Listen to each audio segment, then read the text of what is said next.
আমরা ইনশাল্লাহ আল্লাহ যদি বাঁচায় রাখে এই 30 লক্ষ টাকা সংগ্রহ করে তবে বাড়ি ফিরবো, আল্লাহ যদি বাঁচায় রাখে। জুম করে দেখা প্রত্যেকটা মানুষ কান্না করতেছে।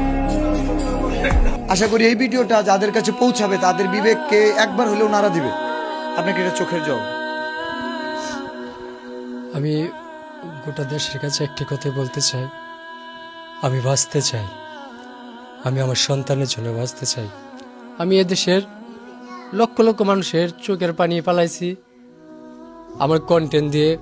অনেক মা বোনেরা আমার ফোন দিয়ে বলতো, বাবা তোমার কন্টেন্টগুলো দেখা আমার সন্তান লাইনে আসছে, আমার সন্তান কথা শুনতো না, তোমার কন্টেন্টগুলো দেখা আমার সন্তান এখন কথা শুনে। আমি সেই সব মাদের দিকে আমি তাকিয়ে বলবো, আপনারা আমার পাশে দাঁড়ান। প্রবাসী ভাইদেরকে বলবো, আপনারা আমার পাশে দাঁড়ান। বিষয়টা আসলে বিল্লাল ভাই একটা কথা বলছে না, যদি এই ছেলে কোনোদিন বড় হইয়া বলে আমার বাবা টাকার জন্য, আমার বাবা টাকার জন্য বিনা চিকিৎসায় মারা গেছে, এবার তোমরা আসো বাংলাদেশ, আমার কাছ থেকে 30 লক্ষ টাকা নিয়ে যাও আর আমার বাবাকে ফিরে দাও।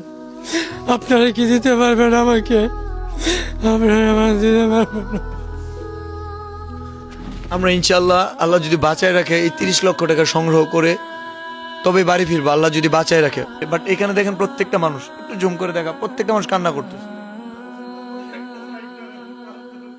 বাবু তোমার লাগে আমি কত চেষ্টা করছি, আমার ভাই তো বিল্লাল ভাই আমার লাগে, বিল্লাল ভাই লাগে আমি বাইকটা ধরে দিয়ে বিল্লাল ধরে মেয়ে থাকবে, বিল্লাল ভাই ধরে মেয়ে থাকতো না।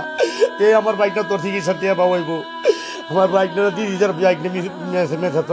ইনশাল্লাহ আল্লাহ বাঁচায় রাখলে আমাদের অনেক মানুষ, ভালোবাসার মানুষ আছে।